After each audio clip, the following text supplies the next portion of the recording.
Семејството на 4-годишното дете, хоспитализирано на детската клиника во Скопје, е невидливо за државниот систем. Немаат никакви лични документи. Вака соопшти министерката за труд и социјална политика Јована Тренчевска, која подлежи дека останатите малолетни деца од семејството ќе бидат згрижени во згрижувачко семејство, а стручен тим ќе работи со мајката во наредниот период.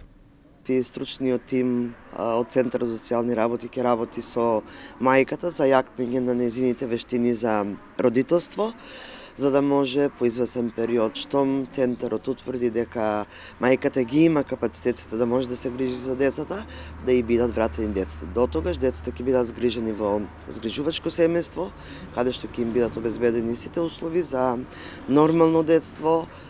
Минатата недела детето во лоша здравствена состојба со инфицирани рани и искршени ребра била донесена во Струмичката болница, од каде итно префрлена во Скопје. Мајката тврди дека повредите кај девојчето биле од напад на куче. За овој случај истрага отвори и јавното обвинителство. Доколку Центарот за социјални работи во наредниот период утврди дека нема услови понатаму родителите да се грижат за овие малолетни деца, истите ќе им бидат одземени и сместени во згрижувачки семејства. Паралелно ќе се чекаат и доказите и резултатите од истрагата на јавното обвинителство за овој случај. Во наредниот период за семејството ќе биде спроведена и постапка за евиденција во управата за водење матични книги, се со цел членовите да добијат лични документи и да бидат видливи за државниот систем.